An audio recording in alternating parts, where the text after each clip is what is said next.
Hello everyone. I hope आप सब अच्छे होंगे और happy Holi to you all.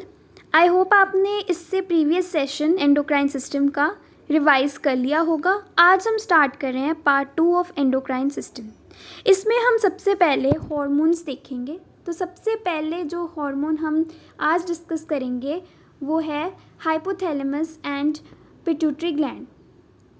Hypothalamus और पिट्यूटरी आपस में लिंक होते हैं इनफंडेबुलम के थ्रू। ये पार्ट है infundibulum. And two types of pituitary present होती है, interior pituitary and posterior pituitary. जो इंटीरियर पिट्यूटरी होती है वो अपने हार्मोन खुद सिंथेसाइज करती है और रिलीज़ करती है, लेकिन जो पोस्टीरियर पिट्यूटरी है वो हाइपोथैलेमस के हार्मोन्स जो हैं वो स्टोर करती है और उनको ही सिक्रीट करती है। पोस्टीरियर पिट्यूटरी की बात करें तो उधर हम टू हार्मोन्स डिस्कस करते हैं, एक है ऑक्सीटोसिन और एक है वेसोप्रेसिन। ऑक्सीटोसिन जो है वो एक्ट करता है यूट्रस के ऊपर जो कंट्रैक्शन करता है ड्यूरिंग चाइल्ड बर्थ, और दूसरा है मेमरी ग्लैंड्स जो यहाँ पे मिल्क की सिक्रीशन को स्टिमुलेट करता है ऑक्सीटोसिन। दूसरी तरफ हम स्टडी करते हैं एडीएच, जिसे वेसोप्रेसिन भी बोलते हैं। ये एक्ट करता है किडनीज के ऊपर और वाटर की रीअब्जॉर्प्शन करवाता है। दोनों ही हार्मोन्स जो है वो मैमल्स में प्रेजेंट होते हैं। जनरली ह्यूमन में आर्जिनिन वेसोप्रेसिन प्रेजेंट होता है। ये दोनों ही जो हार्मोन्स हैं ये 9 पेप्टाइड्स या नैनो पेप्टाइड होते हैं, मींस 9 पेप्टाइड मॉलिक्यूल्स के या अमाइनो एसिड्स के बने होते हैं, और इधर डाइसल्फाइल बॉन्डिंग भी प्रेजेंट है। फिर नेक्स्ट आ जाएं एडीएच। इनका जो फंक्शन है, एक तो वाटर रीअब्जॉर्प्शन करवाना है, एक ये डिक्रीज़ कर देता है यूरिन प्रोडक्शन को, डिक्रीज़ कर देता है वाटर लॉस को थ्रू स्वेटिंग, एंड कंस्ट्रिक्शन करता है आर्टेरियोल्स की जो इंक्रीज़ करता है ब्लड प्रेशर। अब ये करेगा कैसे? ये किडनी है, किडनी के अंदर प्रेजेंट होते हैं कुछ सेल्स की बाहर वाली लेयर होती है प्लाज्मा मेम्ब्रेन की।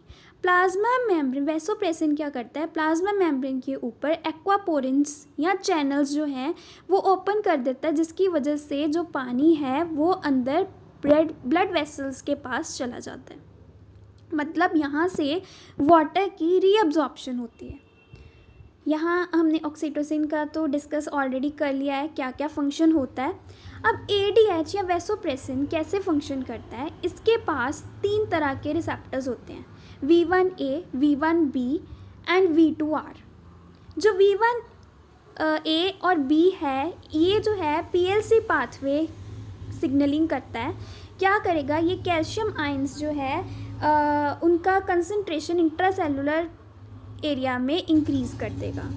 दूसरा जो V2R है ये क्या करता है, ये GPCR सिग्नलिंग करता है, एक्टिवेट कर देता है प्रोटीन काइनेस को जो प्लाज्मा मेम्ब्रेन पर एक्वापोरेंस को ओपन कर देता है, जिसकी वजह से रीअब्जॉर्प्शन होती है वाटर की। नेक्स्ट हम डिस्कस करते हैं, अगर मैं वेसोप्रेसिन को बॉडी से निकाल दूँ तो क्या होगा।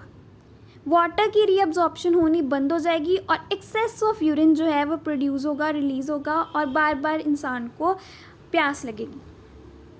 नेक्स्ट आ जाओ पोस्टीरियर पिट्यूटरी और इंटीरियर पिट्यूटरी में क्या डिफरेंस है।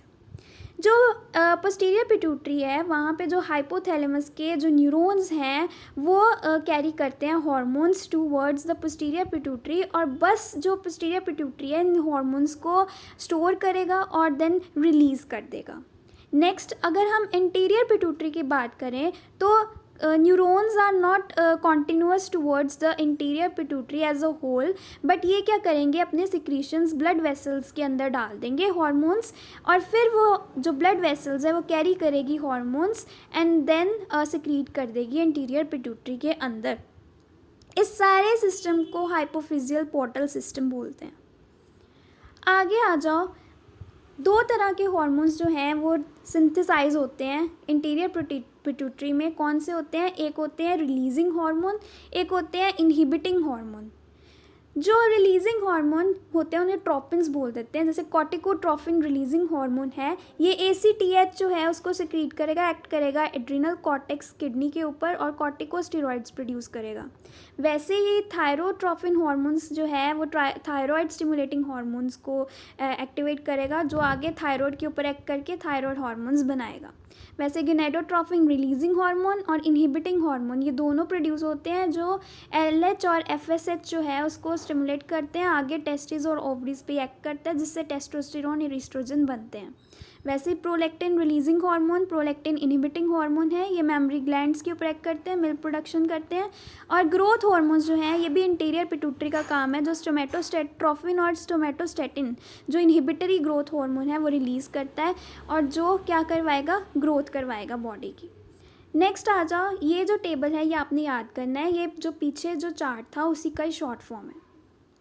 Next coming to disorders of growth hormone, तो डिसऑर्डर्स में अगर excess of growth hormone release हो रहा है बिफोर प्यूबर्टी तो गाइगेंटिज्म बोलते हैं, और डवाफिज्म बोलते हैं जब रिलीज़ ग्रोथ हार्मोन्स जो हैं वो कम रिलीज़ होते हैं। और अडल्ट्स के केस में एक्रोमेगली बोल देते हैं, मींस हाइट तो नहीं लेकिन बोन्स की फॉर्म जो है या जॉइंट्स हैं वो ज़्यादा इलोंगेट हो जाएंगे।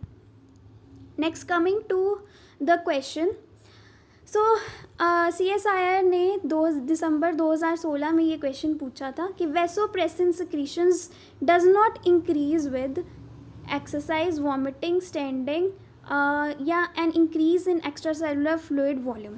अब देखो इसमें क्या करेक्ट आंसर होगा कि अगर फ्लूइड वॉल्यूम इंक्रीज हो रहा है, extra cellular fluid volume means पानी ज़्यादा है, ठीक है, तो उसको रीअब्जॉर्प्शन करने की ज़रूरत ही नहीं है, तो वैसोप्रेसिन उस केस में सिक्रीट नहीं होगा, क्योंकि वाटर की रीअब्जॉर्प्शन तब होएगी ना जब बॉडी में पानी की क्वांटिटी कम होगी। आगे आ जाओ, vasopressin acts on blood vessel leading to their constriction, which of the following signalling cascades will apply to the effect of vasopressin. ये CSIR जून 2014 का क्वेश्चन है।